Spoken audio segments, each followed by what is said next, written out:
Hello friends, स्वागत है आपका इस वीडियो में। फ्रेंड्स, इस वीडियो में हम लोग टेस्ट पेपर सॉल्व करेंगे। तो चलिए स्टार्ट करते हैं। देखिए, पहला क्वेश्चन है, right the fractions in the ascending order. Ascending order मतलब कि बढ़ते क्रम। इसमें आपको बढ़ते क्रम में इस फ्रैक्शन को सजाना है, ठीक है। तो बढ़ते क्रम में लिखने के लिए सबसे पहले कौन सा लिखेंगे? सबसे छोटा लिखेंगे, ठीक है। असेंडिंग ऑर्डर में लिखने के लिए सबसे पहले सबसे छोटा खोजेंगे, फिर उसके बाद उससे बड़ा, फिर उससे बड़ा, फिर उससे बड़ा, ठीक है। तो इसमें सबसे छोटा कौन सा होगा? तो देखिए, इसका जो डिनोमिनेटर है सबका सेम है, ठीक है। और जब भी डिनोमिनेटर सेम रहेगा तब कैसे पता करेंगे कि कौन सा फ्रैक्शन बड़ा है और कौन सा छोटा है?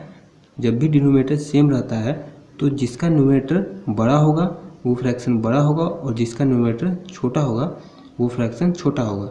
तो ये 1 है सबसे छोटा, ठीक है। सबसे छोटा न्यूमरेटर ये 1 ही है, मतलब कि ये जो फ्रैक्शन है 1/16 ये सबसे छोटा फ्रैक्शन है, ठीक है। और यहाँ पर 9 सबसे बड़ा है, तो 9/16 जो फ्रैक्शन है वो सबसे बड़ा फ्रैक्शन होगा, ठीक है। तो इसको असेंडिंग ऑर्डर में सजाते हैं। देखिए, असेंडिंग ऑर्डर में इसको लिखेंगे तो पहले 1/16 को लिखेंगे क्योंकि सबसे छोटा ये है, फिर 3/16 इससे बड़ा है, फिर इससे बड़ा 5/16, फिर इससे बड़ा 7/16, फिर इससे बड़ा 9/16, ठीक है। ये असेंडिंग ऑर्डर में हो गया। फिर दूसरा देखिए, फाइंड, इसको आपको सॉल्व करना है। ये माइनस है, ये प्लस है, मतलब जोड़ना है, इसमें घटाना है, फिर इसमें भी जोड़ना है, ठीक है। तो इसको सॉल्व करते हैं। ए में 7/9 माइनस 2/9 है। क्या करते हैं, डिनोमिनेटर का एलसीएम लेते हैं। तो 9 और 9 सेम ही नंबर है, तो सेम नंबर का सेम ही एलसीएम आता है, तो 9 ही एलसीएम आ जाएगा, तो 9 लिख दिए। फिर इससे इसको डिवाइड करते हैं तो कितना आएगा? 1 आएगा। फिर 1 से 7 में मल्टीप्लाई करते हैं तो 7 आ जाएगा, तो 7 लिख दिए। फिर माइनस का साइन है तो माइनस, फिर इससे डिवाइड करेंगे तो 1, फिर मल्टीप्लाई करेंगे 1 से 2 में तो 2, फिर माइनस कर दिए तो 5/9 आंसर हो गया, ठीक है। फिर उसी तरह 5/12 प्लस 6/12, तो एलसीएम लेंगे तो 12, फिर डिवाइड करेंगे तो 1, मल्टीप्लाई करेंगे तो 5, फिर 12 से डिवाइड करेंगे तो 1, मल्टीप्लाई करेंगे 6 से तो 6, ऐड कर दिए तो 11/12 आंसर आ गया। फिर इसमें देखिए तीनों सेम ही है, तो इसका एलसीएम 10 आ जाएगा, तो 10 लिख दिए। फिर डिवाइड किए तो 1, मल्टीप्लाई किए तो 1, फिर डिवाइड किए तो 1, मल्टीप्लाई किए तो 2, फिर डिवाइड किए 1, मल्टीप्लाई किए तो 4, तीनों को ऐड कर दिए तो 7 आ गया, 7/10 आंसर हो गया। फिर डी में 1/4 ऑफ 28 है, ठीक है। तो ऑफ मतलब क्या होता है? मल्टीप्लाई होता है, ठीक है। तो यहाँ पर मल्टीप्लाई लिख दिए 1/4 इंटू 28। तो ये कटने वाला होगा तो काट देंगे, ठीक है।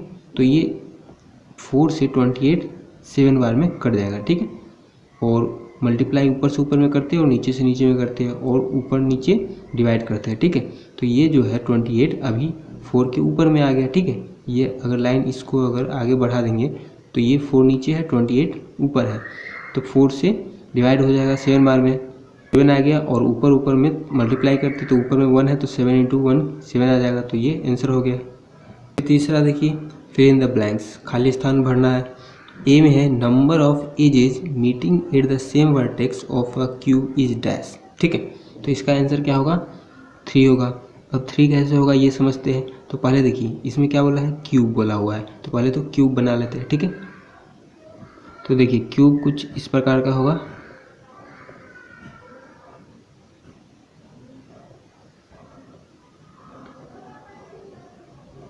ठीक है। ये क्यूब हो गया। अब इसमें क्वेश्चन क्या बोला है? देखिए, नंबर ऑफ एजेस। तो अब देखिए, एजेस किसको बोलेंगे? एज बोलते हैं इस वाले लाइन को, ठीक है। ऐसा लाइन जहाँ भी है वो सब एजेस कहलाएगा, ठीक है। तो ये एज हो जाएगा, तो ये भी एज है, ये एज है, ये एज है, ठीक है। इसमें क्या लिखा है? नंबर ऑफ एजेस मतलब कि कितना एजेस मीटिंग, मीटिंग मतलब कि मिलना, कितना एज मिलता है eight the same vertex. Same मतलब कि एक ही वर्टेक्स पे। वर्टेक्स किसको बोलते हैं? जहाँ भी ये बिंदु है, जहाँ भी 2 लाइन मिल जाता है उसको वर्टेक्स बोलते हैं, पॉइंट को वर्टेक्स बोलते हैं। देखिए, ये पॉइंट है तो इसको वर्टेक्स बोलेंगे, ये पॉइंट है, ये वर्टेक्स हो जाएगा, ठीक है। तो इसमें ये बोला है कि कितना एज जो है वो एक ही पॉइंट पे जाके मिलते हैं, ठीक है। तो एज तो इस वाले लाइन को बोलते हैं, तो कितना एज एक ही पॉइंट पे जाके मिलते हैं। तो देखिए, कितना एज है? 3 लिखे हैं ना। देखिए 1, एक तो ये एज ले लीजिए 1, ये यहाँ पर आके मिल गया, ऊपर से ये वाला एज यहीं पे आके मिला, फिर ये वाला एज यहीं पर आके एक ही पॉइंट पे मिल रहा है, ठीक है। तो टोटल 3 एज हो गया, एक पॉइंट पे मिल रहा है। तो यही पूछा है कि क्यूब में टोटल कितना एज जो है वो एक ही पॉइंट पे आके मिलता है। तो टोटल कितना एज है, 3 एज है, ठीक है। तो इसका आंसर 3 हो गया। फिर बी में है the number of plane faces of a cylinder is, तो इसका आंसर होगा 2। अब 2 कैसे होगा ये समझते हैं। तो देखिए सिलेंडर है तो सिलेंडर का फिगर बनाते पहले। सिलेंडर इस प्रकार का होता है, ठीक है। तो इसमें देखिए number of plane face, plane face का आपको संख्या पूछा है। तो प्लेन फेस किसको बोलेंगे, एक तो ये ऊपर वाला, ये एक ये फेस हो गया, फिर नीचे वाला ये जो है नीचे के साइड से दूसरा प्लेन फेस ये हो गया, ठीक है। और ये जो सामने दिख रहा है ये वाला, ये भी फेस ही है, लेकिन ये हो गया आपका कर्व्ड फेस, ये हो गया कर्व्ड फेस, ठीक है। तो टोटल तो इसमें 3 फेस है, लेकिन इसमें पूछा है प्लेन फेस, तो प्लेन फेस 2 ही है, एक ऊपर वाला और नीचे वाला, ठीक है। तो 2 तो प्लेन फेस हो गया और एक कर्व फेस हो गया। तो कर्व्ड फेस इसमें नहीं पूछा हुआ है, प्लेन फेस पूछा है, तो टोटल प्लेन फेस 2 है, तो यहाँ 2 लिखेंगे, ठीक है। फिर है the opposite side of a rectangle are dash in length, तो अपोजिट साइड जो होता है रेक्टेंगल का वो क्या होता है, तो इक्वल होता है, ठीक है। रेक्टेंगल का शेप कैसा होता है, ऐसा होता है, पता होगा आपको, ठीक है। इस शेप का रेक्टेंगल होता है, तो अपोजिट मतलब कि इसका अपोजिट ये, इसका अपोजिट ये, तो ये दोनों क्या होता है, इक्वल होता है। फिर the number of sides of A square is dash, square का साइड्स कितना होता है, तो 4 होता है। स्क्वायर किस टाइप का होता है, इस शेप का होता है स्क्वायर, ठीक है। इसको स्क्वायर बोलते हैं, तो साइड, इस वाले को साइड बोलते हैं, तो 1 2 3 4, टोटल 4 साइड्स हो गया, ठीक है।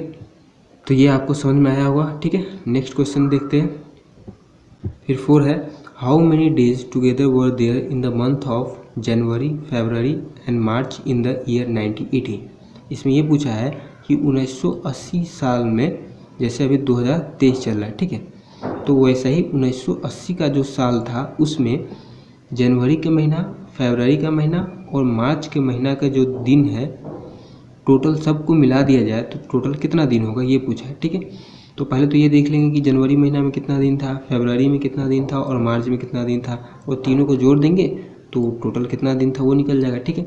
देखिए नॉर्मल जो एक साल में होता है दिन 365 होता है, ठीक है, 365 दिन होता है एक साल में। लेकिन जब भी लीप ईयर आएगा, लीप ईयर एल है और ये पी है, लीप ईयर, ठीक है, तो जब भी लीप ईयर आएगा तो लीप ईयर में क्या होता है, 366 दिन होता है, ठीक है। तो इसको देखते ये लीप ईयर है कि नहीं, तो ये लीप ईयर है। कैसे चेक करेंगे, जो भी नंबर 4 से डिवाइड हो जाएगा वो लीप ईयर होगा, ठीक है।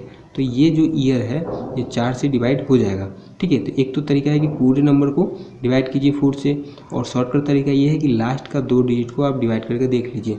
तो लास्ट का 2 डिजिट 80 है, तो 80 को 4 से डिवाइड करेंगे तो 20 बार में ये 4 से लग जाएगा, मतलब कि ये लीप ईयर है। तो लीप ईयर में होता है टोटल 366 दिन, ठीक है। तो लीप ईयर में 366 दिन क्यों होता है, क्योंकि लीप ईयर में फरवरी में क्या होता है कि 29 डेज होता है।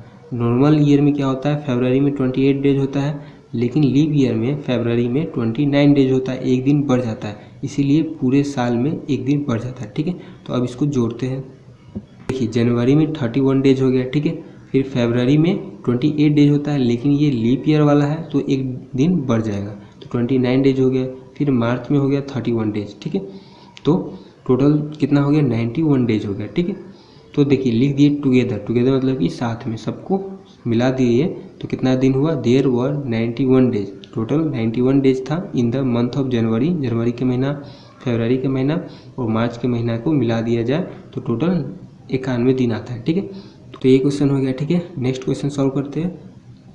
फिर बी में देखिए how many hours are there between 9 PM and 4 AM।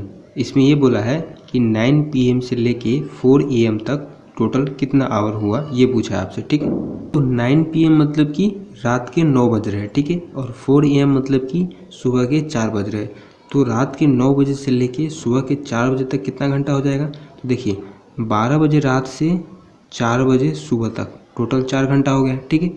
और 9 बजे रात से 12 बजे तक कितना हो गया, 3 घंटा हो गया। तो 3 घंटा ये और 4 घंटा ये, टोटल कितना घंटा हो गया, 7 आवर्स आंसर हो गया, ठीक है। देखिए 5 में है फिर इन द ब्लैंक्स।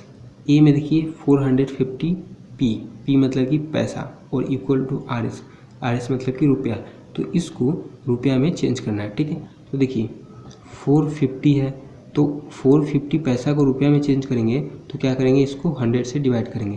पैसा को रुपया में चेंज करने के लिए 100 से डिवाइड करते हैं, तो 10 से तो 10 कट जाएगा, ठीक है। और ये 10 है नीचे, तो जब इसको डेसिमल में चेंज करेंगे तो डेसिमल में चेंज कैसे करते हैं, जितना जीरो नीचे रहेगा उतना डिजिट डेसिमल बाएं साइड चला जाता है, ठीक है।